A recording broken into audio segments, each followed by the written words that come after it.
Thank you, Mr. Chairman.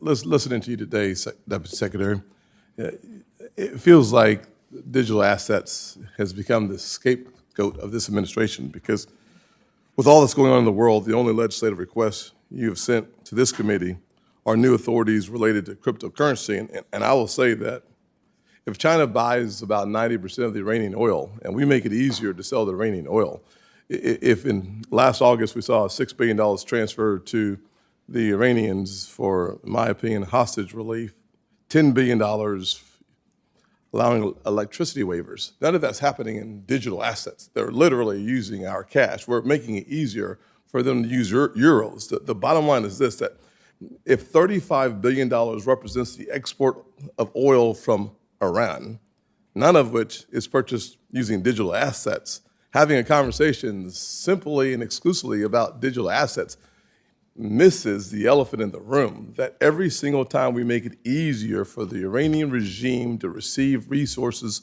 from the United States in cash, pallets of cash, or through electricity waivers, use euros or license, we put more and more Americans and our allies in harm's way, and that includes Israel.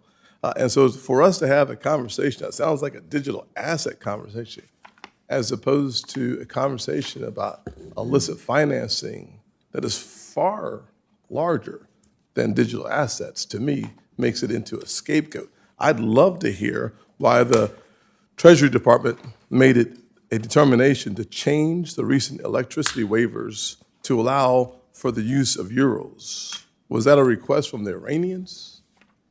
So, Senator, just for the record, that is an authority that the State Department has. But I think the most important thing to point out here is that on both the electricity waiver, but also the $6 billion, both of those are monies that are tied up in financial institutions. None of that money will ever see its way to Iran.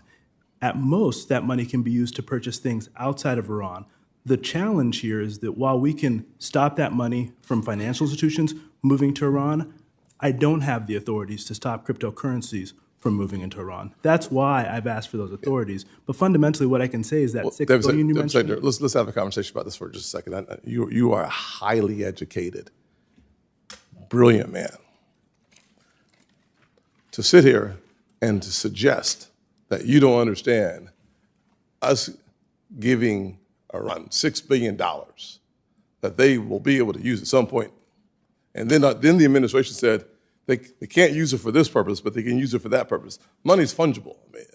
I mean, you don't have to be as educated as you are to know that money's fungible. So the bottom line is simply this. Anytime we allow the Iranians to have more access to cash, euros, balance sheets, we are making it easier for their proxies to use their resources to target Americans, as has been done for the last several months. In addition to that, our allies.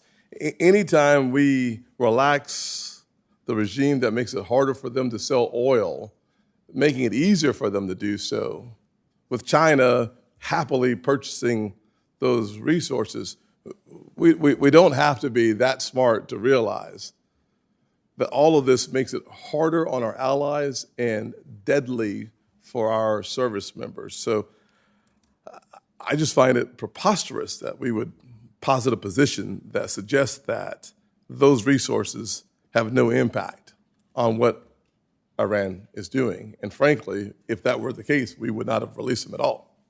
Senator, can I make a point? Please. Oh, yes, sir. So, Senator, you're right that in a democracy, money is fungible. But what we've seen time and time from the Iranian regime is they fail to feed their people and they put the IRGC first. Any dollar they have will go towards their violent activity before they deal with their people. That's partially why almost none of the humanitarian money has been used for humanitarian purposes, is they don't care about getting drugs and food for their people. But the difference is that the United States of America has made as a values proposition that we are always going to provide humanitarian relief for people. And that's what we've said is the only purpose for this money. So while in our country, money is fungible, in Iran, they've proven that any dollar they get that they have direct access to in the country will be used for the IRGC before it's ever used for their people. Well, Secretary, just because I'm not the chairman of this committee and he is, he's going to cut me off as soon as I say something he doesn't like. So let me just suggest this.